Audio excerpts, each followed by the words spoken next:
Justice Sykes questioned what further evidence the police needed after the witness confessed to participating in murders, transporting illegal weapons, and transporting gangsters to kill victims. If you check out those stories and those stories are true and the gentleman is saying I was involved, what more would be needed to convince the police that he was really involved, the judge said.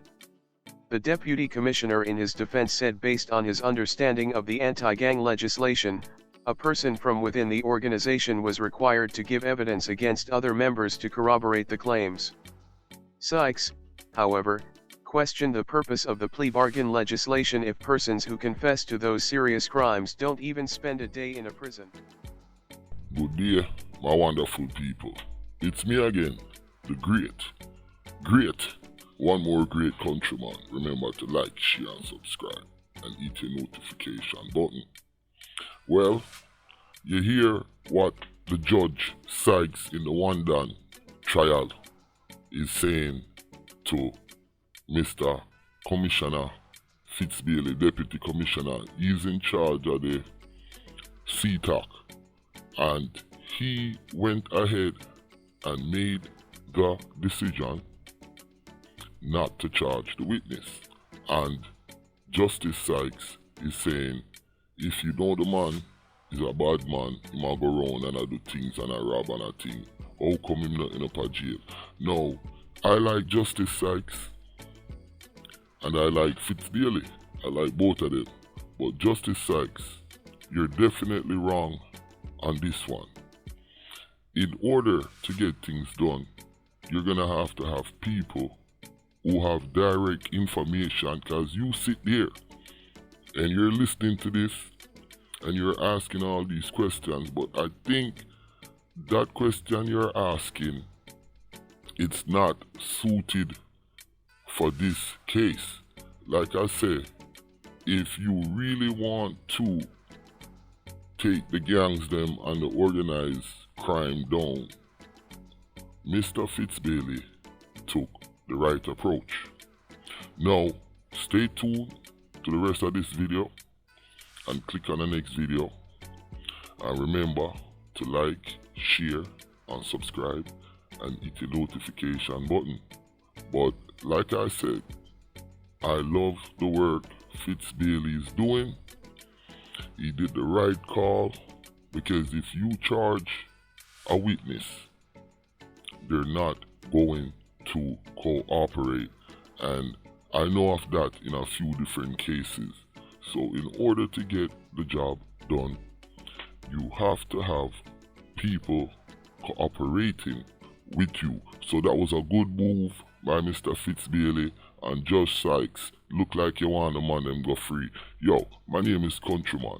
Remember to like, share and subscribe and hit your notification button. And big up all the subscribers them. The channel will go good. Big up Country Girl, Country Boss, Rebel, everybody yo. Truck Boss, Trini Boss, Westmoreland Boss. Big up. Deputy Commissioner of Police Fitz testified on Monday that he made a judgment call not to charge a former top-tier member of the Klansman Onedon gang, as he was of the view that the ex-gangster would not have cooperated with the police and that charging him would have a negative impact on the case. The senior officer, who made the decision in 2018 in his capacity as Assistant Commissioner of Police in charge of the Counterterrorism and Organized Crime Investigation Branch, further shared that the decision was made in the interest of national security and for the greater good. Further, he said the police did not have sufficient evidence to charge the witness, who is one of two ex-gang members testifying for the Crown. The question of why the self-confessed gangster was never charged was repeatedly raised by the defense and also by Chief Justice Brian Sykes, who has implied that the witness should have been charged or be subjected to a plea deal. Investigators, including the lead officer, were unable to provide the court with an answer despite being grilled. A police inspector who supervised the gang investigation later told the court that the decision to not charge the ex-gangster was done at another level and that he was not privy to the reasons. But on Monday, Bailey, during his testimony, said, "During the case conferences, not only was I privy to the information given by the witness, I was also briefed regularly on the other lines of inquiry, and having all of that information, I was satisfied that there was inadequate evidence to mount an investigation against the witness. He also said that the information that was provided by the witnesses was supported by other witnesses and other types of evidence. In the interest of national security and for the greater good, and having had dialogue with the DPP, I directed the officers to proceed without charging the witness, he said, adding that he believed the evidence was credible. At the same time, the Deputy Commissioner, under cross-examination from Lloyd McFarlane, the attorney representing reputed gang leader Andre Blackman Bryan, denied that he had decided from the first day he met the witness that he was going to use him against his client and the other 32 defendants. He also disagreed that he was not aware from the moment he had interviewed the witness and gave instruction for him to deliver a statement that he was going to admit to crimes for which he could not be charged. Bailey told the court that although the witness was never cautioned, what he said in the statement could have been used against him.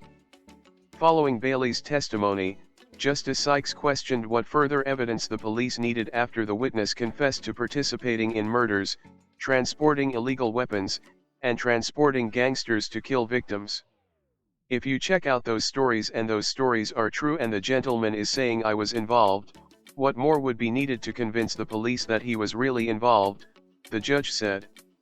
The Deputy Commissioner in his defense said based on his understanding of the anti-gang legislation, a person from within the organization was required to give evidence against other members to corroborate the claims.